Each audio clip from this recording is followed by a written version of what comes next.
పెళ్లి పాఠశాలకు సోషల్ టీచర్ని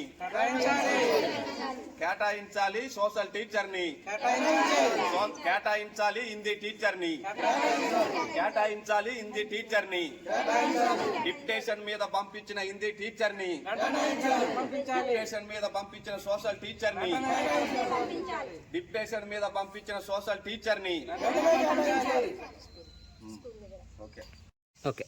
నా పేరు ముసలి సతీష్, PDSU భద్రాద్రి కొత్తగూడెం జిల్లా ఇన్ఛార్జిని. ఈరోజు చర్ల మండలం కుర్నపల్లి గ్రామ పంచాయతీలో ఉన్న MPUPS పాఠశాలని సందర్శించడం జరిగింది. ఈ సందర్శించిన కారణంగా ఇక్కడ ఉపాధ్యాయుల్ని కనుక్కోంగా, ఇక్కడ విద్యార్థుల తల్లిదండ్రుల్ని కనుక్కోంగా, ఇక్కడ ఉన్న పాఠశాలలో సోషల్ సబ్జెక్ట్ సాంఘిక శాస్త్రం చెప్తున్న ఉపాధ్యాయురాలు ఇక్కడి నుంచి డిప్యుటేషన్ మీద దమ్మపేట మండలంకి పంపించారని చెప్పి మాకు సమాచారం వచ్చింది.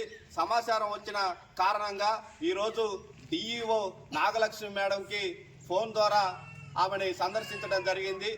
ఆమె మాకు ఇక్కడ సంబంధం లేదండి, ఏదైనా కూడా మంత్రి నుంచి, మినిస్టర్ నుంచి మాకు ఈ ఆర్డర్లు వచ్చినాయి, కలెక్టర్ కూడా దీనికి ఆర్డర్ ఇచ్చారని చెప్పి చెప్పటం జరిగింది. ఇక్కడ సోషల్ సబ్జెక్ట్కి వేరే టీచర్ని కేటాయించకుండా ఏజెన్సీ నుంచి ఎట్లా ఈరోజు దమ్మపేట మండలంకి టీచర్ని పంపిస్తారని చెప్పి ఇవాళ PDSUగా ప్రశ్నిస్తా ఉన్నాం. అట్లాగే ఇక్కడ ఉపాధ్యాయులు గత సంవత్సరం నుండి హిందీ ఉపాధ్యాయులు లేకపోవడం అనేది చాలా దుర్మార్గమైన పరిస్థితి. ఇక్కడ చర్ల మండలంలో MUO లోపం పొట్టొచ్చినట్టుగా కనిపిస్తా ఉన్నది. ఇక్కడ ఉపాధ్యాయులు లేకపోవడం, ఇక్కడ MPUPS పాఠశాలలో ఇవాళ 120 మంది విద్యార్థులు చదువుతా ఉన్నారు.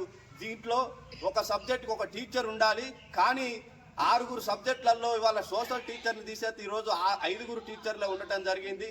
ఈరోజు దీన్ని గ్రామస్తులు తీవ్ర ఆవేదన వ్యక్తం చేస్తా ఉన్నారు. తక్షణమే ఇక్కడ సోషల్ సబ్జెక్టుకి అట్లాగే హిందీ సబ్జెక్టుకి టీచర్ని కేటాయించాలి, లేకపోతే ఖబర్దార్ చెప్తా ఉన్నాం అధికారులారా, మీ గుండెలలో రైళ్లు పరిగెత్తించే విధంగా ఇక్కడ కుర్నపల్లి పాఠశాలలో ఉద్యమాలు కొనసాగిస్తామని చెప్పి హెచ్చరించడం అనేది జరుగుతూ ఉంది.